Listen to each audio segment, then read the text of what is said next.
Hello everyone, this is me Shalini. Welcome to the legal lens. तो यहाँ आप देख सकते हैं उत्तराखंड जुडिशियल सर्विसेज की जो अपकमिंग एग्ज़ाम्स होने वाले हैं उसके लिए सिलेबस जो है वो डिसाइड कर दिया गया है और उसे पब्लिश भी कर दिया गया है, जिससे कि आपके लिए इजी हो गया है आगे की प्रिपरेशन करना। तो आप जल्दी से जल्दी इन जो भी सिलेबस दिया हुआ है उसके अकॉर्डिंग अपने प्रिपरेशन करना स्टार्ट कर दीजिए, क्योंकि जब उन्होंने सिलेबस पब्लिश कर ही दिया है तो बेस्ट पॉसिबल है कि नेक्स्ट टू नेक्स्ट मंथ में या 1-2 महीने में वैकेंसी तो आ ही जानी है। सो आप अपनी प्रिपरेशन को कंटिन्यू कर सकते हैं। तो जैसा कि हम जानते हैं कि उत्तराखंड जुडिशियल सर्विसेज के एग्ज़ाम एज़ लाइक अदर जो जुडिशरी एग्ज़ाम होते हैं 3 स्टेजेस में वैसे ही होते हैं। ये प्रीलिम्स, मेंस और इंटरव्यू। प्रीलिम्स जो होता है वो आपका एमसीक्यू बेस्ड होता है। जो मेंस एग्ज़ाम है वो आपका रिटन वे में होता है और मौखिक में आपका पर्सनालिटी टेस्ट बेसिकली होता है इंटरव्यूज़ में। तो यहाँ अगर हम बात करें प्रीलिम्स एग्ज़ाम की, तो यहाँ पे आप देख सकते हैं कि प्रीलिम्स एग्ज़ाम में 3 घंटे का एक पेपर होगा, ठीक है? जो 2 पार्ट्स में डिवाइडेड होगा। पार्ट 1 जिसमें 50 क्वेश्चंस होंगे और पार्ट 2 जो होगा उसमें 150 क्वेश्चंस होंगे, सारे ऑब्जेक्टिव टाइप ही होंगे। और पार्ट 1 में आपका जनरल नॉलेज पूछने वाला है, ठीक है? तो जो डे टू डे जो भी आपके सराउंडिंग्स में घटनाएँ हो रही हैं, हैपनिंग्स हैं, करंट अफेयर्स हैं, लीगल अफेयर्स हैं, ठीक है? वर्ल्ड एट लार्ज में क्या हो रहा है, ये सारी चीज़ों के बारे में पूछने वाला है। इसी के साथ-साथ इंटरनेशनल लॉ के बारे में, न्यूट्रैलिटी प्रिंसिपल जो इंटरनेशनल लॉ में दिया हुआ है, recent legislation pronouncement particularly Indian constitution. Like अभी हमने देखा था कि सेम सेक्स मैरिज पे सुप्रियो इलियास सुप्रियो चक्रवर्ती का केस आया था। वक्फ से रिलेटेड काफ़ी चेंजेस हुए हैं, वो सारी और भी daily day to day legal updates कुछ ना कुछ होती रहती हैं, अपॉइंटमेंट्स होते रहते हैं। तो ये सारे ही आपके एग्जाम्स के लिए इम्पॉर्टेंट होने वाले हैं, ठीक है? उसी के साथ साथ लॉ में जो भी डेवलपमेंट हो रहे हैं, लीगल डेवलपमेंट जो हो रहे हैं, ये सारे जो हैं वो यहाँ पे पूछे जाने वाले हैं, ठीक है? नेक्स्ट उसी में पार्ट 2 जो है 50 मार्क्स का आपने देख लिया कि जनरल नॉलेज में क्या-क्या चीज़ें पूछने वाली है। अब है पार्ट 2, ठीक है? पार्ट 2 में आपका लॉ जो है, लॉ के सब्जेक्ट्स वो कवर होने वाले हैं। तो देखते हैं कि कौन-कौन से सब्जेक्ट्स हैं जो आने वाले हैं। इसमें आएगा transfer of property act, principle of Hindu laws, ठीक है? And principle of Muslim laws, basically family law जो है वो आने वाला है। तो हिंदू लॉ में जो चारों एक्ट हैं, वो चारों एक्ट आने वाले हैं, ठीक है? Hindu marriage act, Hindu succession act, HMGA, HAMA, ये चारों ही आने वाले हैं। मुस्लिम लॉ में कोडिफाइड तो है नहीं और बाकी जो अदर भी है लाइक जो Muslim women protection and divorce act है, डिसोल्यूशन एक्ट है, ये सारी चीज़ों को भी आपको देखना पड़ेगा, ठीक है? अगला है एविडेंस एक्ट भी पूछने वाला है। इसी के साथ-साथ भारतीय साक्ष्य अधिनियम भी आने वाला है। तो आप देख सकते हैं कि आपको दोनों एक्ट पढ़ने हैं, नए वाले भी पढ़ने हैं और पुराने वाले भी पढ़ने हैं। इसी के साथ-साथ कोड ऑफ क्रिमिनल प्रोसीजर और भारतीय नागरिक सुरक्षा संहिता भी आने वाला है। इंडियन पेनल कोड और भारतीय न्याय संहिता भी पूछेगा। इसी के साथ-साथ जो सिविल प्रोसीजर कोड है, वो भी आने वाला है, ठीक है? तो ये आपका पूरा प्रीलिम्स एग्ज़ाम का सिलेबस है जो 200 क्वेश्चन पूछे जाने हैं, ठीक है? और ये 3 घंटे के अंदर में आपको करने होंगे।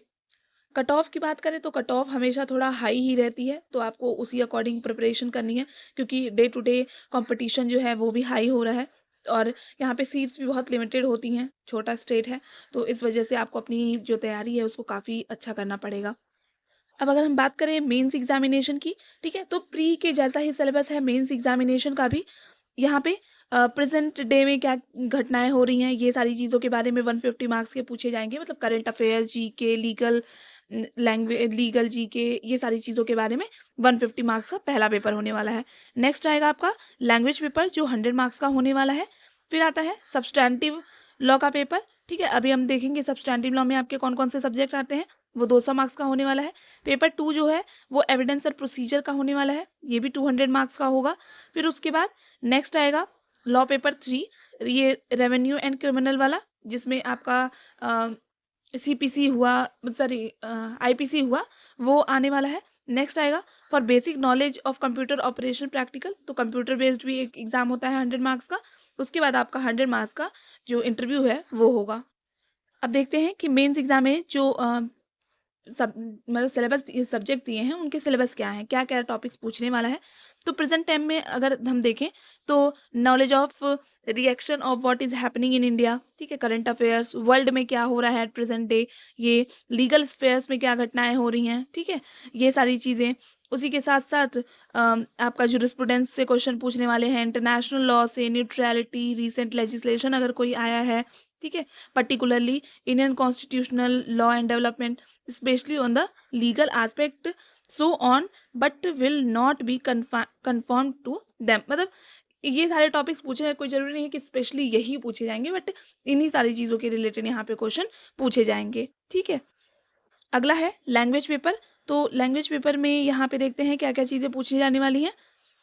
तो लैंग्वेज पेपर में a passage in English will be set and the candidate required to translate it into. तो एक इंग्लिश का पैसेज दे दिया जाएगा, उसको हिंदी में ट्रांसलेट करना होगा, दैट इज देवनागरी उसमें। उसके बाद नेक्स्ट आपका प्रेसिज राइटिंग आने वाला है, ये चीज़ को भी आप ध्यान रखिएगा। और अ, एक हिंदी पैसेज रहेगा जिसको इंग्लिश में ट्रांसलेट करना होगा, ठीक है। तो 30 मार्क्स का और 40 मार्क्स का आपका प्रेसिज राइटिंग। तो आपको अपनी लैंग्वेज पेपर पे भी ध्यान देना होगा, काफ़ी अच्छे से ध्यान देना होगा, क्योंकि ये भी एग्ज़ाम्स में मतलब ये आपकी मेरिट लिस्ट डिसाइड करने में और आपको कट ऑफ से अंदर और बाहर करने में काफ़ी हेल्प करता है, ठीक है। यहाँ पे नेक्स्ट आता है सब्सटेंटिव लॉ। सब्सटेंटिव लॉ में लॉ ऑफ कॉन्ट्रैक्ट आने वाला है, partnership, law concerning easement and torts, law relating to transfer of property मतलब टीबीए। इसी में प्रिंसिपल ऑफ इक्विटी भी आने वाला है, principle of equity with special references to law of trust and specific relief, Hindu law और मोहम्मडन लॉ, ठीक है। ये सारे आपके सब्सटेंटिव लॉ के सब्जेक्ट्स हैं। नेक्स्ट आता है लॉ पेपर 2, ठीक है, जिसमें एविडेंस एंड प्रोसीजर पूछने वाला है। तो इसमें क्या क्या चीज़ें आने वाली हैं, इसमें लॉ ऑफ एविडेंस आएगा, भारतीय साक्ष्य अधिनियम, सीआरपीसी, भारतीय नागरिक सुरक्षा संहिता, कोड ऑफ सिविल प्रोसीजर, ठीक है। इसी के साथ साथ प्लीडिंग वगैरह के भी प्रिंसिपल्स आप ध्यान से देख लीजिएगा, framing of issue, charges, issues कैसे फ्रेम किए जाते हैं, ये सारे मेथड्स आपको जिस तरीके से यूपी में पूछा जाता है ना, मतलब मोस्टली पेपर जो है वो पैटर्न सेम ही होता है यहाँ पे भी। Judgment writing, conduct of cases generally will not be restricted to them. तो ये सारी चीज़ों को आप ध्यान दीजिएगा। अगला पेपर 3 जो है वो रेवेन्यू एंड क्रिमिनल से आता है, जिसमें आपका UP zamindari abolition and land reforms act, ठीक है, जो उत्तराखंड में एप्लीकेबल होता है वो चीज़। फिर इंडियन पेनल कोड 1860, भारतीय न्याय संहिता आने वाला है। और इसमें केस बेस्ड और एप्लीकेशन बेस्ड क्वेश्चन भी पूछ सकता है। तो आप जो भी रिसेंट में डेवलपमेंट हो रही हैं आईपीसी बीएनएस में, तो उनको भी ध्यान रखिएगा, उनकी भी लीगल स्टडी जो है केसेस की करते रहिएगा। अब यहाँ पे जो कंप्यूटर वाला एग्ज़ाम होने वाला है, कंप्यूटर ऑपरेशन प्रैक्टिकल नॉलेज वाला, तो इसमें कुछ चीज़ें हैं जो आपको आनी चाहिए, like Microsoft window operating system और माइक्रोसॉफ्ट ऑफिस के बारे में आपको जानकारी होनी चाहिए, ठीक है। इसमें क्वालिफाइंग नेचर का है, 100 मार्क्स का है मैक्सिमम, 1 घंटे का आपको समय दिया जाएगा और मार्क्स जो क्वालिफाइंग है वो 40 मार्क्स आपको लाने हैं, ठीक है। तो इसमें क्या क्या चीज़ें आपको जाननी होती हैं, एक विंडोज़ एंड इंटरनेट के बारे में, MS word, MS access, MS excel, MS power, ठीक है। तो ये सारी चीज़ों के बारे में आपको पता होना चाहिए। और एट द एंड आपका वाइवा होता है, ठीक है। तो यहाँ पे अब बेसिकली सूटेबिलिटी देखी जाती है कैंडिडेट्स की कि वो जुडिशियल सर्विसेज के लिए अप्रोप्रिएट हैं कि नहीं हैं, वो उस पोस्ट को जस्टिफाई कर पाएंगे या नहीं। तो पर्सनालिटी टेस्ट एक तरीके से होता है, ठीक है। तो अगर आप दोनों स्टेजेस में क्वालिफाई कर जा रहे हैं तो ये भी एक मेजर स्टेप है जो फॉलो करना ज़रूरी है, मतलब इसके थ्रू भी आपका सिलेक्शन होता है, तो ये भी एक मेजर स्टेज ही है, ठीक है। तो इसके लिए भी आपको कम्प्लीटली तैयार रहना होता है, जो कि आपका 100 मार्क्स का होता है। और ये भी आपकी कट ऑफ को डिसाइड करने में काफ़ी हेल्प करता है। So this was about Uttarakhand judicial services syllabus जो आउट हो चुके हैं। तो आप अपने प्रिपरेशन को उसे अकॉर्डिंग कंटिन्यू करिए। तब तक के लिए all the best, keep learning, keep shining, thank you.